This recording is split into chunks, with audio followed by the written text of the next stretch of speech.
Bismillahirrahmanirrahim. Assalamualaikum warahmatullahi wabarakatuh. Alhamdulillah, assalatu wassalamu ala rasulillah wa ala alihi wa sahbihi wa mawalah, amma ba'd. Yang saya hormati bapak-bapak, ibu-ibu, ahlul bait, mudah-mudahan kita semua dirahmati dan diberkahi oleh Allah Subhanahu wa taala. Amin amin Allahumma amin. Alhamdulillah telah selesai kita membacakan surah Yasin, tahfidz, tahlil dan doa.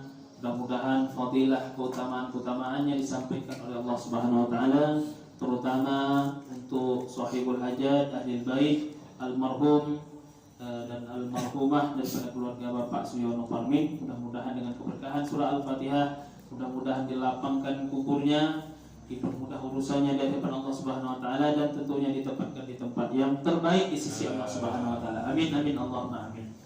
Pada malam hari ini sebagaimana biasa kita mengisi waktu beberapa menit ke depan dengan sama-sama kita mendengarkan tausiah. Dalam hari ini saya akan mengutarakan sebuah hadis yang diriwayatkan oleh Imam Bukhari dengan rawi a'la Abu Hurairah. Abu Hurairah ini adalah sahabat Nabi yang kebersamaannya dengan Nabi singkat. Artinya Abu Hurairah dengan Nabi itu sebentar.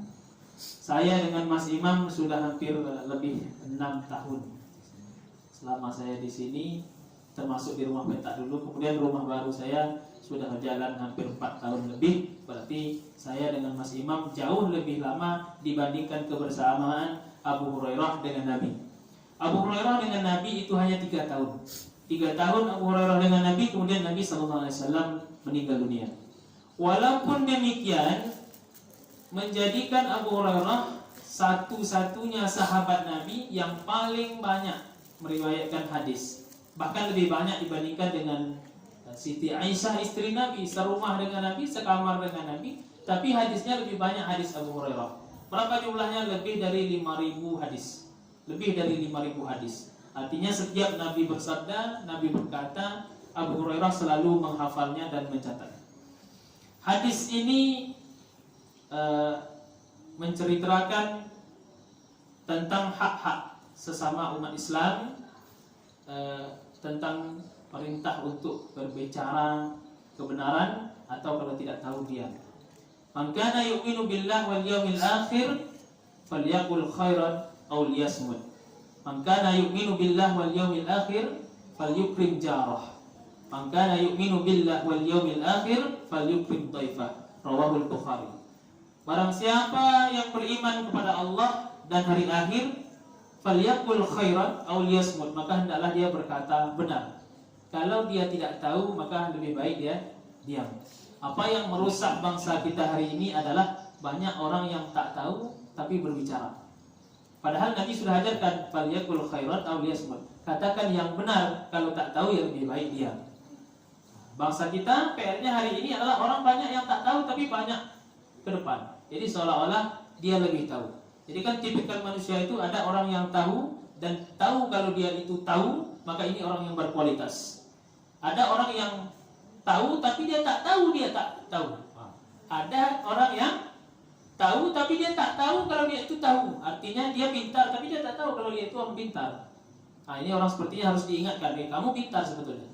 Ada lagi tipikal manusia yang tak tahu dan tak tahu dia itu tidak tahu. Nah, ini harus diajarkan ini. Ya, dia tuh maaf kata ya kurang lah, tapi dia tak tahu kalau dia itu kurang.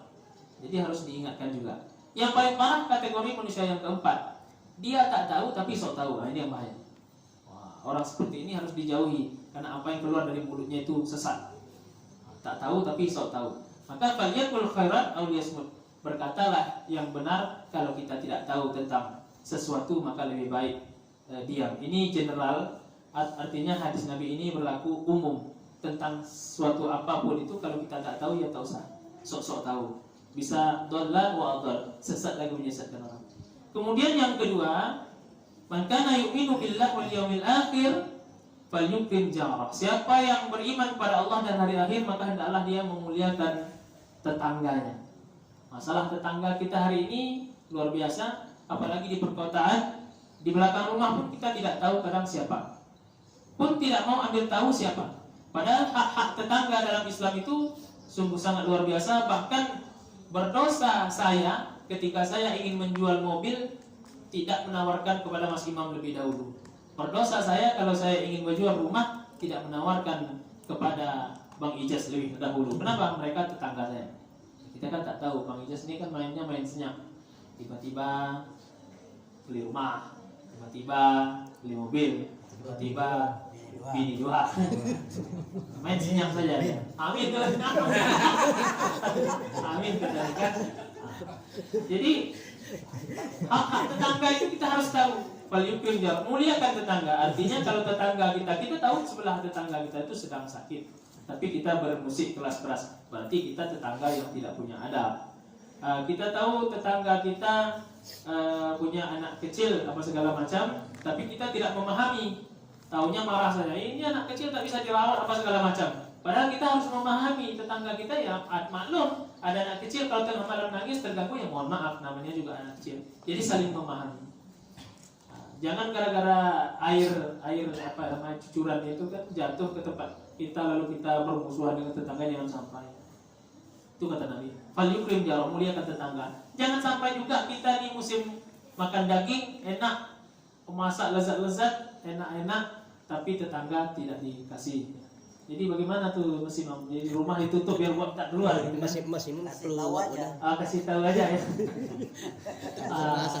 Paling tidak, makanya kata Nabi kan kalau masak banyakkan kuahnya, tujuan untuk apa? Berbagi dengan tetangga.